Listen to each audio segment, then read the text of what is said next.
Hello, Andrew. Hi, I'd like to quickly apologize for my background. My partner's in our office right now. I'll move in there in a second once she's finished her meeting, but this is the challenges of working from home and working from home together. I look forward to our interview, Mo, and thank you so much for inviting me on. I'm very excited to get started. Yeah, it's so cool that you're here. We had a small chat before this interview, and I'm a huge fan of Andrew because Andrew has really good Twitter content, and I think no one out there has so complete overview of the European small launcher or launchers scene, and this is amazing work that you're doing there. So yeah. Thanks, bro. I really appreciate that, and I mean, likewise, your content in German, I think, is invaluable for Germany, and your support and your contribution with my own work has been invaluable as well. Cool.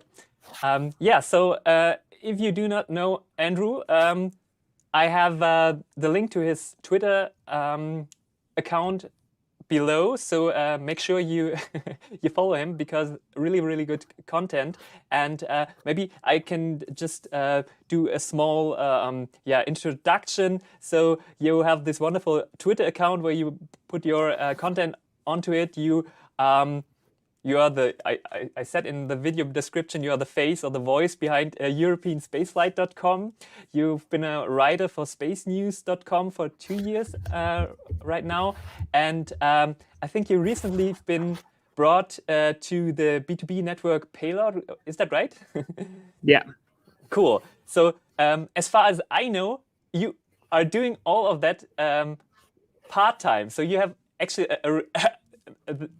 another job, but you do this like a professional with a lot of effort. How do you manage that? So lots of planning, lots of flexibility from everyone involved. Everyone involved have been very flexible with me, very good with me. Brian over at Space News, Ryan Duffy over at PAYLOAD, my own job, which allow for a lot of flexibility for me to be able to get work done early in the morning and late in the evening. So a lot of flexibility, a lot of planning, and a fair amount of stress, I think, is probably the best answer. But I mean, when you're passionate about something, it's really easy to commit and really easy to commit a lot of hours. I don't mind working into 11, 12, 1 in the morning because it's things that I'm passionate about, things that I'm excited about, things that I can't wait to share with my audience and everyone I can.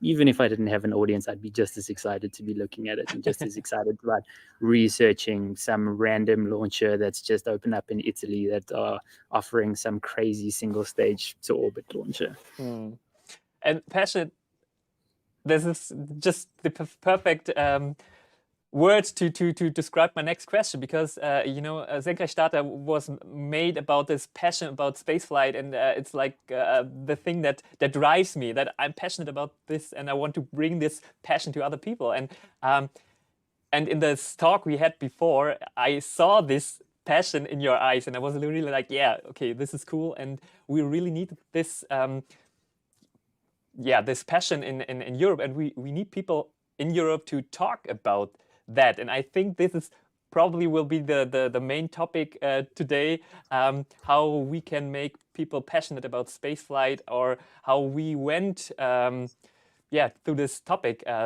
European spaceflight. Is there a situation, or where does your joy or your passion for spaceflight comes from? So, I mean, I was never really a space child. You have those kids who are super passionate about space. When they're smaller, they learn the planets. So I was never one of those kids. I was always more sporty. Right through to my mid-20s, I was still very much the same, not really interested in space, I didn't really have any overview, any insights into the space industry. And then, I mean, I don't think this is a particularly unique story. I hear it often, but I was randomly on YouTube at work one day, and I happened to come across a SpaceX live stream. And I managed to just pop in as a SpaceX booster was touching down on a barge in the middle of the Atlantic. And I was dumbfounded. I could not believe what I was seeing. This amazing feat of engineering, just sitting down in a tiny barge in the middle of the ocean. And I was sure that it was fake, that it was CGI. So I looked and I checked and I researched and I went into SpaceX's founding and Elon Musk and the Falcon 1. And I literally sat there for about 3 or 4 hours just researching everything I could about SpaceX. And from then on, I was hooked. I registered a website that day. And started reporting on everything I could about space travel, mostly the US. But I was just so passionate about that. Everything that came across my desk, I was reporting on. So I was doing like 7 articles a week, with doing YouTube and doing Twitter, and I was doing everything. And yeah, the rest, I suppose they say, is history. Yeah. It's so funny because it's a little bit like my story. So I saw a SpaceX launch and the landing, and it was the same. I was like, okay, this is fake. This can't be, and was researching on that topic, and I fell into that rabbit hole, and I was hooked, and I was really, hooked about the engineering, and felt so much joy. It was a little bit different than you, because as a child, I wanted to be an astronaut, so I felt really passionate about spaceflight, but then lost that, when I was a little bit older, and it felt so good to found this joy again, and to be like a small boy, and I want to ride rockets again, and we will go to Mars or Moon, or I don't know, like go into the solar system, and So you just said you have a full-time job, so you do this beside your main job. Would you say you would love to do this full-time, so to make a living out of reporting about spaceflight? I mean, that's the plan. At the moment, I mean, I have a family, so making sure I have a stable income is always going to come first, which is what my day job is about. It's something that I enjoy doing. It's straight content marketing, and I enjoy doing it. And it's something that I'm good at, and it's something that brings in a stable income. But it's obviously not where my passion lies. My passion is in spaceflight, and I'm slowly getting there. Space News was my first crack in the door. Brian Berg over at Space News gave an amazing opportunity to me, and I'll be forever grateful for him, because he really did bring me into this world as a professional, and I never thought I would. I never thought I'd get the chance. I thought it would always be a side project, passion project for me. So I'm really grateful to him. And as that work developed, I then got more chances, more opportunities. PAYLOAD is my next major opportunity. Super excited for them. Super excited to be a part of their team. They've allowed me a lot of flexibility, a lot of leniency, a lot of ability to report on things that I'm passionate about, like Copenhagen's suborbitals, which I reported about today. Something that most big space news websites aren't reporting on, but I got the chance to do it. And this is one of the great things about PAYLOAD, is they are allowing that sort of excitement and that passion about space flight through it with their writers. So that's the next step, and hopefully there's a next step. But I don't want to sacrifice my independence and my passion for writing. Ideally, I'd like European spaceflight to get to a point where that's self-sustaining, and I can be my own boss and follow my own passions and write my heart. But we'll see what the future brings. At the moment, I'm in a good place. I love what I do. I got a stable income, which helps my family, so no complaints from me. But who knows what the future brings? You just said it. So you covered a lot of topics, so not especially just European content. I know you because of your European content, and because it's so rare that someone is doing a good job on reporting on European spaceflight. And I wanted to ask you, how the hell did you get the domain europeanspaceflight.com? I mean, was it expensive or? So it all starts in about November, December last year. I was watching James Webb, and I'd been reporting on James Webb for years. I'd been looking at it getting delayed, and this went wrong, and this happened at the factory, and it kept on getting delayed. But then it was launch time. It was suddenly came out of nowhere. It was suddenly time to launch, and it wasn't just launching; it was launching on an Ariane 5, a European vehicle. which was exciting and something that I was super keen to see, and super keen to see reported, and to see that ESA was at the forefront of one of possibly the world's greatest missions. And it just wasn't. Every major news source that I saw that was outside the direct space sphere was talking about it as a NASA mission. NASA launched the James Webb Telescope, and ESA and Europe and all the work that we've done was completely erased, and we weren't even given the chance to have that platform and to have those celebrations after the years of waiting. So I was frustrated, and instead of complaining, I decided to do something about it. So my plan was to launch a European-focused space news website, and to start reporting on some of our biggest successes and hopefully get them out. When I sat down to plan that out, I decided, let's see what the best possible SEO title for a European spaceflight website would be. I said europeanspaceflight.com, but that cannot possibly be available. There's no chance that that hasn't been registered and got by someone already, but it was, which I think just shows you that the industry is so badly catered for that something like europeanspaceflight.com, I didn't have to pay for it. It was just a standard €5 or whatever registration. I managed to get it, and it's baffled me that was out there. Maybe someone let their license lapse and that's how I got it, but yeah, it continues to baffle me how I managed to get it. Oh, damn it. Isn't that extremely sad that there has obviously been no interest in European spaceflight so far? Or I don't... yeah, that breaks my heart.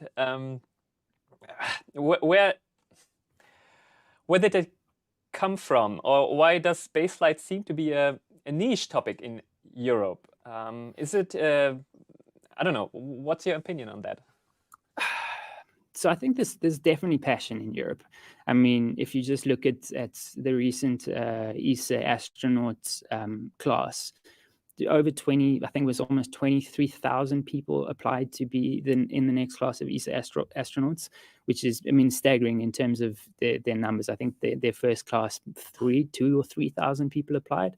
So just seeing that jump is massive. And I think that shows that there is a passion for European spaceflight news. And I think my own success has shown that as well, is people are desperate for this news. It was never there. It was never catered for. So people didn't look for it. And I think it really is that simple, is that people were just so resigned that if they wanted exciting space news, they were supposed to go to NASA.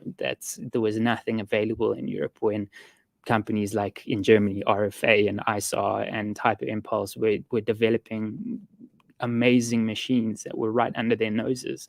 And luckily they have you to start describing those things. But in other countries, France, for instance, or the United Kingdom, there's just as many super exciting launcher projects happening, even more than launcher projects. I mean, Spaceforge in the United Kingdom is building in-orbit manufacturing. It's so cool, and there's just so many cool space companies out there that people would be incredibly passionate about it, but there's just no reporting on it. There's just no creators doing it, well, besides yourself, me, and a few others.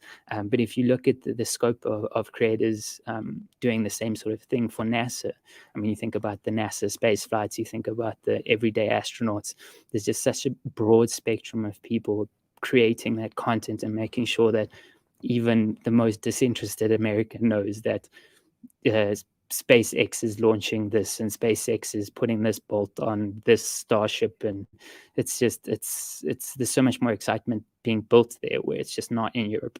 I think that's changing. I think people like yourself and me and a bunch of other amazing creators out there are changing that slowly.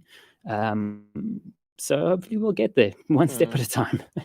That's funny. I saw this Netflix documentation about the first human spaceflight of SpaceX just the other day. And everyday astronaut Tim Dodd, he was in that movie. I mean, they totally got that he is the audience about spaceflight. And he said that his audience isn't, I think, mostly from other parts than the world. I think just he said like 30% is US, the rest is from all over the world. And it was amazing to see him there and see how big of an impact he has done, and that Netflix saw that and put him in there. And I hope that in Europe maybe the companies will get that you can do marketing, but it is always more expensive or harder to do content from your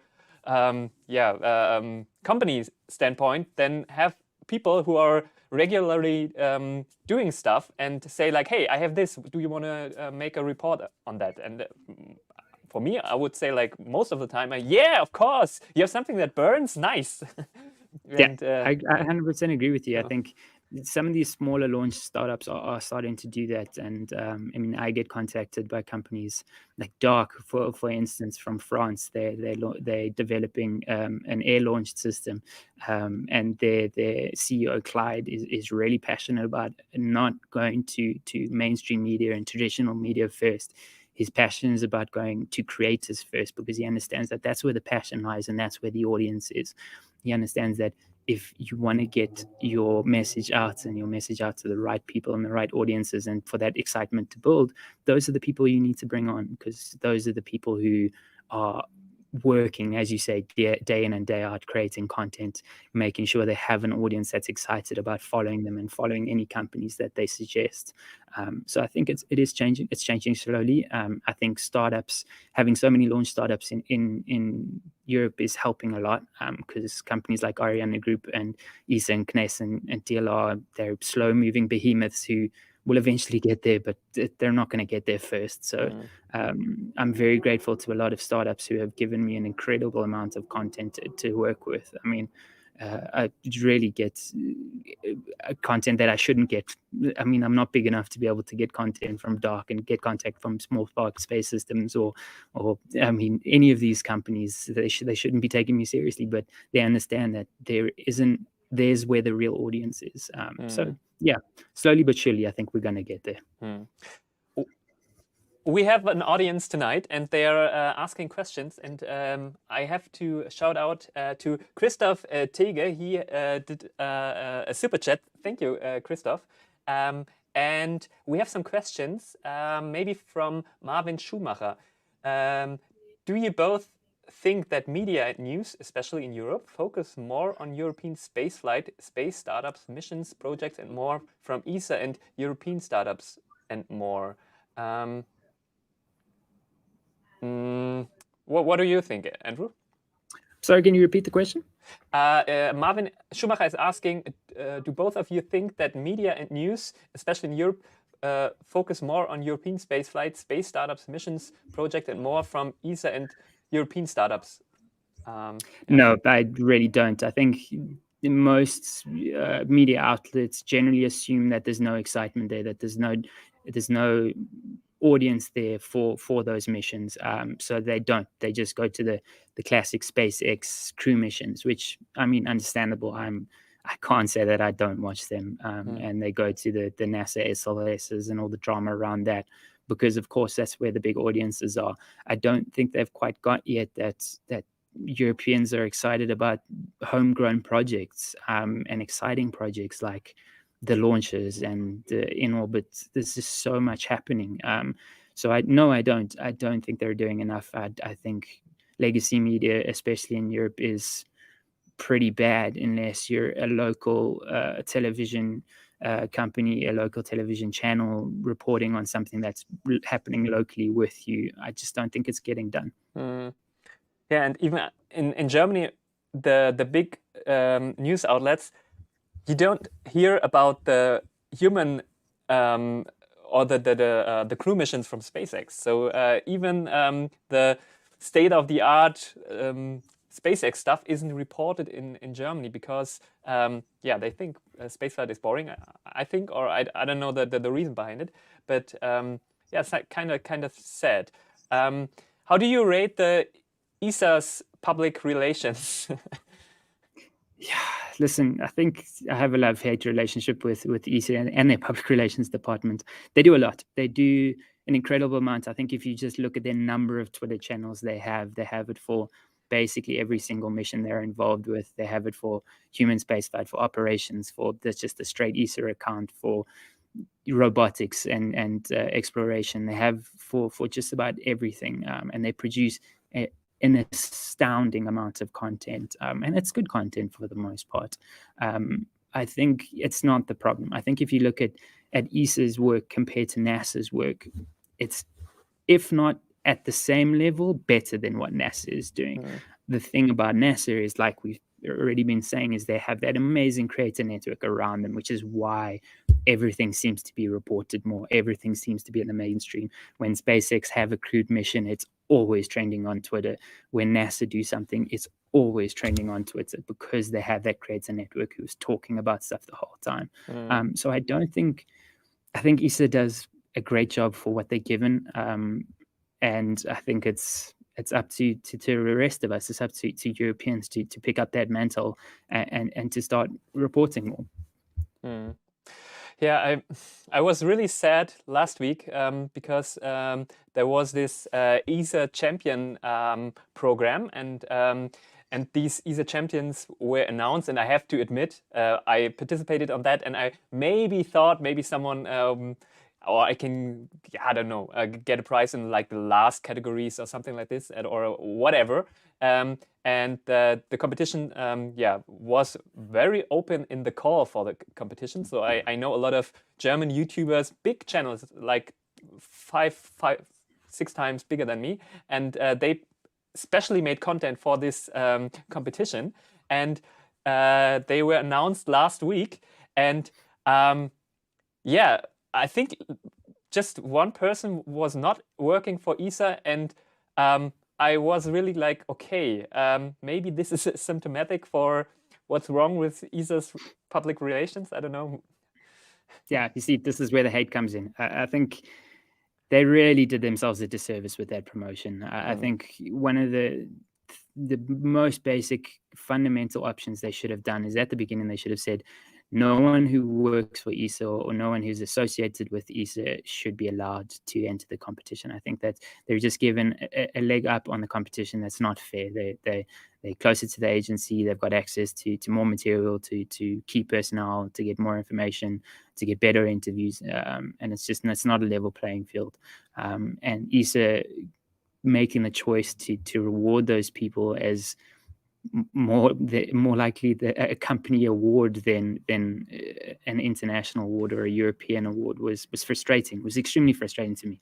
So I think it was a massive opportunity there to really connect with creators, and this what we've been talking about this whole time. It's connect with creators and to get that network around them.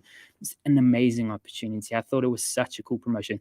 I also competed. I didn't think I had any chance of winning. I started quite late, so I was a month in, and I think I'd done 3 or 4 very small Twitter posts about it. I had no chance of winning, so that's not a problem. But I expected to see people like you and people who have been there and had seen reporting on just about everything I wanted to see, those people represented, and they weren't. They just weren't. I knew very little, if any, of the winners, and when I looked them up, I wasn't particularly impressed with their content. I wasn't blown away by their content. I wasn't blown away by their passion or their drive or their knowledge. As harsh as that sounds, it's so disappointing that they shot themselves in the foot there. And I think sounds like something that they're going to want to do year after year. And I don't see a lot of creators entering again next year. I just don't. I don't see any motivation for them to do it. Most of them are going to throw out their hands and say, I don't work for ESA. I'm not going to win. There's no point in me even competing. Why am I going to create complete new content just for this promotion if I'm just going to get kicked in the teeth at the end of it? Yeah, it's extremely disappointing. So that brings us to the question, what should ESA do to do more campaigns with influencers, and what should it look like?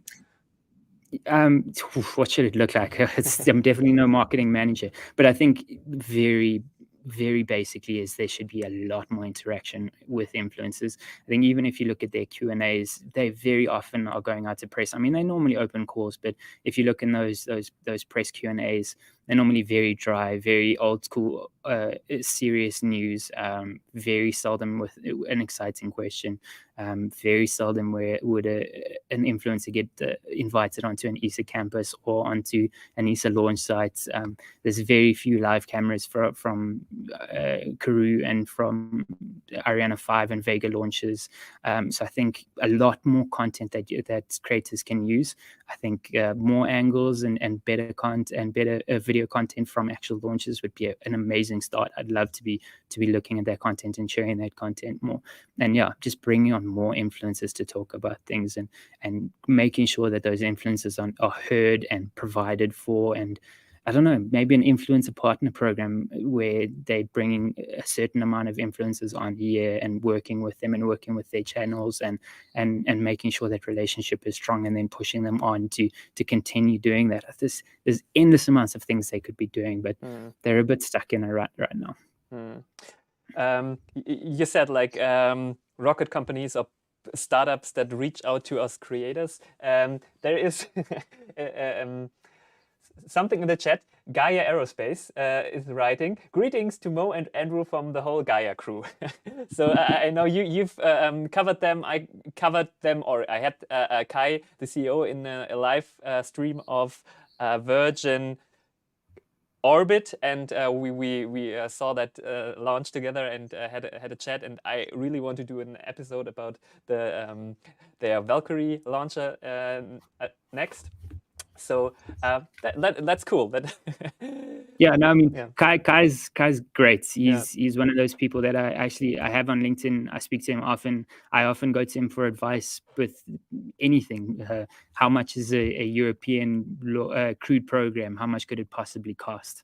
It's random questions that I don't think he could possibly answer, but I think it's nice to have that resource, and he's constantly there bouncing ideas. And the same when he and Gaia post something about Valkyrie, they're constantly tagging me. They're constantly making sure that creators know that, look, there's new content. It's cool. I've got a cool render for you to show and share. This is the new information about this rocket. Share it, please. I think that's, Kai's really setting a blueprint for what these startups should be doing. He's doing some fantastic work. European spaceflight. To come back to the topic, there has been a lot of content today because we have Yuri's night, of course. I forgot that when we found the date. A lot of the small companies are putting out content tonight because it's a special night with Yuri's night, so the space night. How do you see the future of European spaceflight? I mean, was it today or yesterday that we saw like a new attempt for Ariane Group showing the first reusable attempts, or like a Pathfinder? What do you think about that?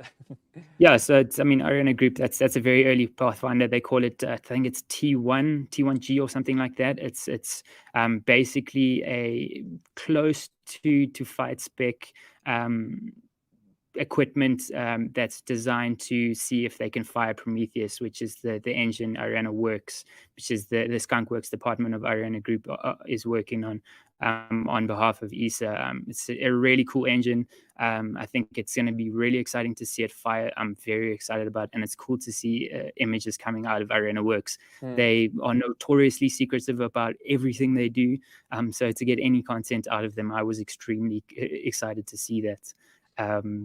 And then the future of spaceflight in Europe. Sorry, I forgot the question there for a second. I think it's exciting. I think one of the most important things about Europe right now is we have really strong leadership. I think that comes straight from the top. I think the new ESA DG, Joseph Auschbach, and I'm 100% I'm murdering that German name, so please do apologize. But he's fantastic. He's really good. He's passionate about making sure that ESA gets on the map, that we push for a crewed space program, that we are pushing for better reusability in terms of our launch capacity. I think he's done a fantastic job as DG since he's taken over.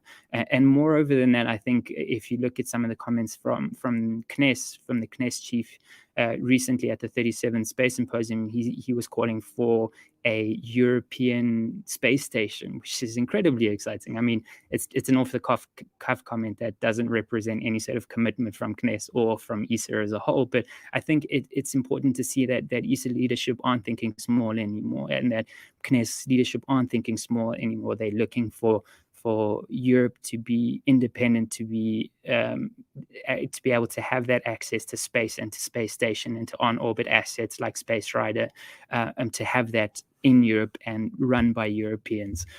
So I think it's an incredibly exciting time for Europe, and I think companies like ISAR and RFA and Venture Orbital and Orbix, and they're all doing super exciting things with reusable kick stages that can be used as space tugs and Space Forge, and the exploration company who are developing lunar landers that could then maybe eventually be turned into crewed landers.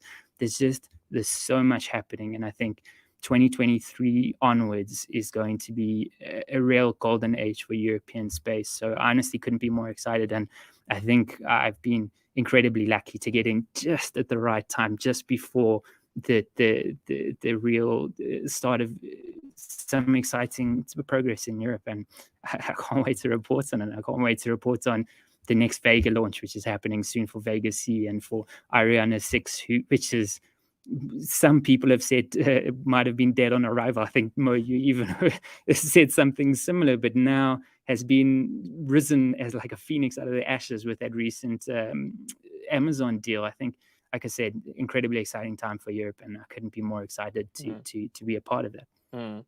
Definitely. I'm saying often on my live chats or the live streams that cover rocket launches that we have like this Apollo moment right now, but it's not that we're close on stepping to the moon, but we're in the developing the rockets that will do this amazing stuff, and it's so cool to feel this this tension and dream about what will happen next, and get the whole drive, and not just take on the television and see like, okay, Neil Armstrong is doing the steps, so just see, okay, what will they do next, and I don't know.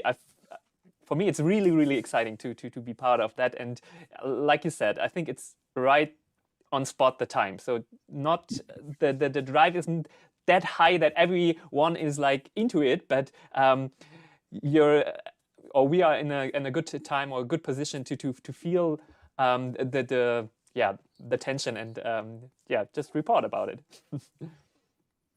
You said it like Ariane 6. I'm a little bit afraid that the European countries will throw a lot of money at Ariane to build like the next level of Ariane 6 or reusable stuff for Ariane, and I'm afraid that might kill some of the small startups. And the thing is, these small startups, they have to develop stuff with a lot or with less money, and have to be really I'm losing I'm missing the English word. So they need to do stuff with a lot of less money, and when you have like this Ariane group on the other hand, they might kill this competition, and it's a little bit unfair maybe. And so what do you think about that? So, I mean, sure. I think with this recent Amazon announcement, there's definitely going to be a renewed interest in Ariane 6 and funding Ariane 6. And as you say, reusable iterations of Ariane 6. I mean, they've already announced the P120C plus upgrade, which is a boost upgrade. It's going to be a meter taller and give the Ariane 6 more power. Their black upper stage is probably going to be next, so that's the next upgrade to Ariane, and I'm sure Ariane 6 will get a few more upgrades, which might then become a reusable first stage upgrade. So I definitely think there's going to be money, as you say, thrown at it. I think there are a couple important things to remember is with this really large order from Amazon, Ariane Group are able to plot out a lot of their development costs and their development needs, and their resources needs and their material needs for the next 5 years, which means that they can order more, they can get it cheaper, they can customize, they can make sure that production lines are more efficient. I think big orders like this mean that Ariane 6 isn't going to become more expensive for Europe. It's actually going to become cheaper for Europe. It's going to become a more economical asset for Europe. Well, this is my hope, at least. I think that with that large order and with that commitment and with that future commitment, making sure that Ariane 6 is committed, or basically all of their launches for the next 5 years, it gives Ariane Group a lot of space to make efficient choices in what they do. In terms of killing off startups, I think at the moment I have documented 30-something startups. I think it's maybe less than that, 20-something startups currently in Europe. There's going to be culling. There's always going to be culling. There's just that's too many. I think I've spoken to a few people that are saying 10, if that, are going to survive. And that's only if satellite demand continues to increase, which it may or may not. So there's going to be a natural culling. I think we need to make sure that we don't mistake Ariane Group and the natural culling, and we don't associate those things. Whether it is going to have a direct effect on the small launches, maybe, but I think that the current push towards supporting those small launches is showing a trend in the opposite direction. I think if you see, ESA recently opened up a mission to these small launches to be able to compete for it, which is the first time in ESA history that they haven't given it straight to Ariane Group, which is an amazing step. For me, it doesn't matter about funding. It doesn't matter about if you can get an institutional ride on ESA, you've made it, and you'll be able to survive in the market. And if you can continue offering those missions to these small launches, it's gonna up and up and up. And I think, again, it comes down to leadership. I think the new ESA DG is passionate about making sure that independent launch isn't just Ariane Group. It's a broad array of launches, and he's passionate about making sure that ESA supports that. Over and above that, I think if you look just recently in France, they've just announced a huge venture capital fund for new space. And it's not only going to be launches, but it is going to be launches. It's going to be the venture orbitals and the hybrid propulsion for space. All of those are going to benefit from these huge funds. And I think that development is happening all over Europe. You're seeing venture capitals, you're seeing institutions, you're seeing everyone wanting to fly European and to make sure that they support European new space. So I really do see a trend in the complete opposite direction. I think it's not going to kill. I think partnerships like this are really going to increase interest in these small launches. And I think one of the exciting things I think is very rarely reported on is, yes, the Ariane Group got a massive deal from Amazon, but Beyond Gravity got an even bigger deal. They are going to, I don't know if you know who Beyond Gravity is, since they've only recently changed their name. They hold Raug Space, and they have got the contract to supply dispensers for every single one of the missions, not just on Ariane Group, for ULA, all of them, Blue for Origin, Vulcan, for everyone. So I mean, that's a massive contract, and that means it means more jobs, it means more investment, it means new factories, it means a whole bunch of new investment and interest in space and new space.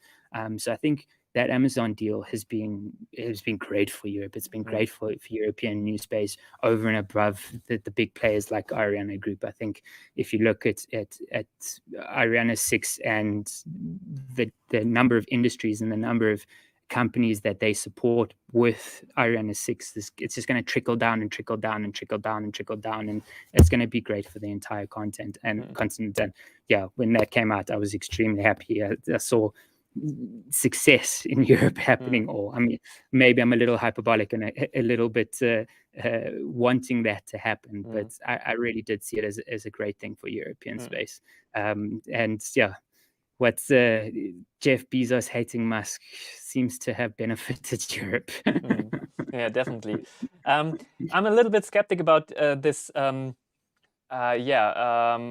funding of Arianespace, the next iterations of Ariane 6, because it's a lot of money. I mean, for the upgrade, they said like 1 billion. This is not peanuts. I mean, it took Elon Musk, I don't know, with a little bit fund from investors, a bit over 100 million to get into orbit. And you can do a lot of stuff with 1 billion euros.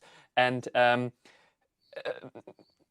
it feels a little bit like the European countries into Ariane 6 are subsidizing Jeff Bezos' satellites. And I'm a huge fan of these small startups in Europe, and I think they are fast, and we need fast companies to compete. And the Ariane chief just said, like, to have good rockets in Europe, you will always need public money. And I said, like, no, that's not true. That's a lie.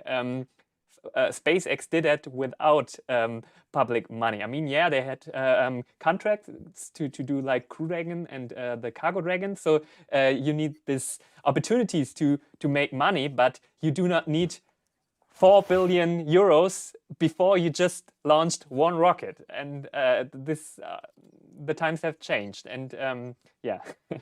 No, I agree with you, but I think it's also, we have to come to grips with the politics of ESA. I think you've got to remember that these projects, they don't get chosen by ESA. They get funded by European members, and European members don't fund, or ESA members don't fund projects that don't directly benefit their citizens. So I think the politics behind any ESA funding is extreme, and I think funding something like Ariane Group is the best compromise we can hope for in terms of that. So for me, is like I said, I think the ESA DG opening up opportunities for new spaces is key. Like you said, they don't need that money from ESA. They need those opportunities to fly. And I think if those keep coming, and those keep coming for those small launches, I think that's the best thing that ESA can do. I think spend $1 billion on Ariane Group. I think if it works, it works. I think if we get a reusable launcher that's hugely more affordable than the current Ariane 6, it's only good for Europe. I mean, these small launches are not going to be getting to the capacities that Ariane Group is talking about, and we need a large launcher for future endeavors, for future crewed missions, for future space stations. We need that large heavy launcher. So I'm happy to invest that public money in Ariane Group. I mean, I say that like someone who actually makes decisions, but no, I think that's, if you think about SLS costing $1 billion per launch, $1 billion to invest in the development in Ariane Group starts to sound a bit more affordable. But I agree with you. The companies like SpaceX have done incredible things with very little money, and I think all we can hope is that Europe has the funding to be able to allow those small launches to do it, and then ESA allows them to launch something that makes sure that they are economically viable and they can last for long enough to make sure that they get those extra steps of development that make their launches cheaper, more affordable, and longer lasting. So I think we're on the right path. We just need to keep at it, and we need to make sure that the current DG doesn't go anywhere. I think if he can go for a few terms, I'd be quite happy keeping him on. I think it was like the old NASA administration, very well loved, and he disappeared. I think a lot of US space fans wish Jim was back at the helm of NASA, and I think his personality is very similar to Joseph at ESA. So I think, like I said, leadership is key, and we've got the leadership. We just need to keep forging. Yeah. Cool.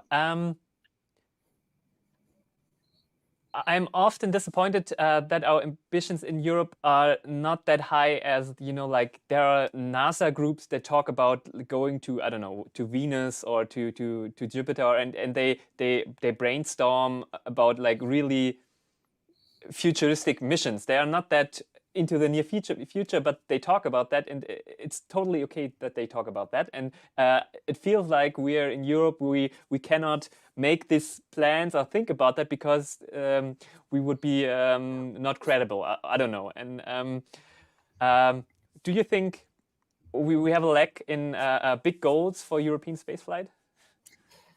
I think it comes down to the difference between an American and a European, if I'm completely honest. I think Americans tend to reach. I think if you look at someone like Elon Musk, always overpromising. He tends to deliver, but he always overpromises. 10 years later, he might still deliver, but there isn't always overpromise. Whereas in Europe, we are more conservative in the way that we promote things. We're more conservative in the way that we dream and we, I mean, it's a generalization, but we're more, because you and I are probably quite strong arguments against this, but I think we are just generally more conservative in the way we approach things. But I think over and above that, in the US, they have massive budgets. I mean, the NASA budget pales in the ESA budget pales in comparison to the NASA budget. And when you have 100 million, I mean, it's not the number, but if you have $100 million more a year, you can dream of those missions. You can dream about going to Venus and Mars and Pluto, even though it's not a planet anymore. You can make those leaps. Whereas ESA, we need to think responsibly and reasonably within our constraints, and I think that's changing. It's moving, and we're hopefully going to get somewhere.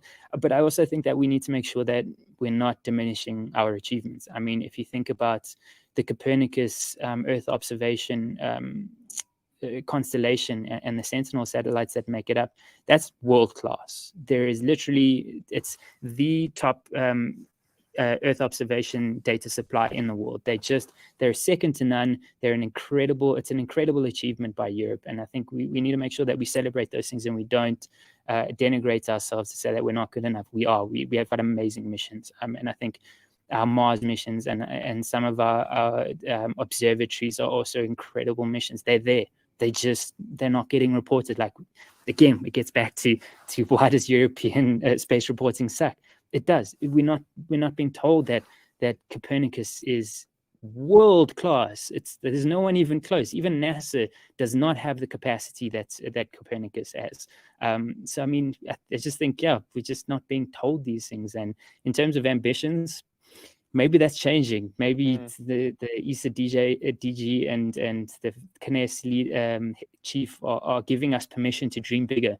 And maybe in the next 2 or 3 years, we'll have those organizations dreaming of those Mars missions, those Mars colonizing missions, or missions to Titan or to Jupiter or to Mercury or Mars, or who knows.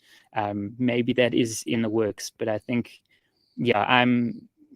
I'm not disappointed with what ESA have done. I'm not disappointed with what Europe have done. And I'm not disappointed with our current trajectory. I think we just need to nudge. We need to make sure that as a community, we're constantly nudging and we're constantly making sure that our community is energized to lobby their leaders, their respective space leaders, to make sure that we're staying on a path of ambition. And let's hope we can do that. Definitely. I have some chat questions. Johnny 3003 said, I'm really still waiting for the 2 European billionaires competing in spaceflight. Okay, that was a joke, but he got the point.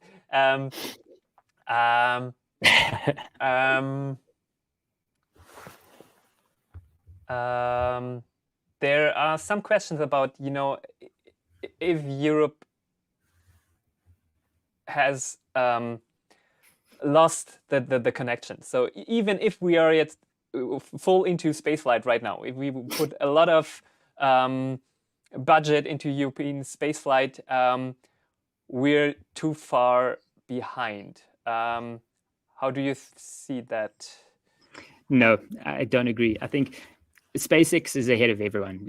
We can throw that out right now. Is you can't compare anyone to SpaceX. What Elon has built over the last decade has put him and his company far ahead of anyone else. But I think if you look at the US as a whole, Vulcan is not a revolutionary vehicle. It's powered by engines that aren't even produced by by ULA. You've got Blue Origin, who seem to be unable to produce an engine and have got nowhere in the last 2 decades. So I don't think they're too far ahead. I really don't. I don't even think China are too far ahead, and they have just put up a brand new space station. I think we're right there with one of the most capable commercial companies in Ariane Group, although I have my quarrels with Ariane Group, but I think they're a world-class outfit, and Ariane 6 is going to be a world-class launcher. Maybe a little bit expensive than the competition, but it's still a world-class launcher, and we've got world-class engineers in Europe who are being invited back from the US to come back to RFA. I think I've spoken to a lot of companies who are saying that, yeah, we've got people who used to work for SpaceX or who used to work for NASA or who used to work in the US, and then have seen the RFAs and the ISARs and the Orbix and the Skyroar started to develop, and they've said it's time to come back to Europe. Europe is on it again, and Europe is ready to launch. So I think that talent is back. I think our ambition is back. I think our hardware is back. So no, I don't think we're far enough behind. I don't think we're too far behind. In fact, I think we're at the perfect position. I would have liked us to start 10 years ago, but we didn't. And we are where we are at the moment. And I don't think we're too far behind. I think we are one or two ESA council meetings away from being right up there. Cool. Andrew, why should we reach for the stars? Why space travel? And would you go to space? Oh, gosh. Funny enough, my partner asked me that question the other day, and I don't think I could answer it. Maybe a Blue Origin flight, that up and down, very basic, seeing the stratosphere, seeing the curvature of the Earth. I think would be transformational in terms of how I see the world. In terms of longer space flights, honestly, it's never been something that's particularly appealed to me. I love reporting on other people doing it. I'm happy to report on other people doing it. But I mean, you're sent up there. I mean, if you look at the life of the average International Space Station astronaut, they can't shower, they can't cook food, they're stuck in a stinky tin tube, they basically wear the same clothes for most of it. It just doesn't sound nice. I wouldn't want to do that for any long stretch of time. Happy to do the joyride up and down, but no, I'm gonna opt out of the stinky cans. But over and above that, space travel, I do think it's important. It's the next frontier. I think human beings have always been driven by exploration, have always been driven by frontiers and driven by the next step. And I think the next step is space. The next step is producing some sort of sustained presence on the moon and moving on to Mars. And I mean, I'm not going to speculate on colonizing Mars, but I mean, there's the next step, and the next step is space. And I think it's important for humans not to get lazy and complacent with our place in the universe. I think we need to continue to step forward. And like I said, the next step is space. Yeah, definitely. What about you, Mo? Would you want to go to space? Yes, I would love to. I'm probably not one of the persons on the first trip to Mars, but to orbit and for a trip for a week or month, I think if I can manage the training and see like, okay, I would get through the accelerations and don't puke all over the capsule, I probably would do it. Yeah, but I'm on your page. I think, yeah, it's the new frontier, the next frontier. And I think Elon Musk has a point to say we need like big goals to get out of bed at the morning, and to have a drive in the society for goals that seem to be impossible or nearly impossible. Not impossible, but nearly impossible, or so fucking hard to reach that people that are nerdy to fight these problems are excited to do it, and not just say like, okay, hey, life is okay-ish, and when will be my next vacation?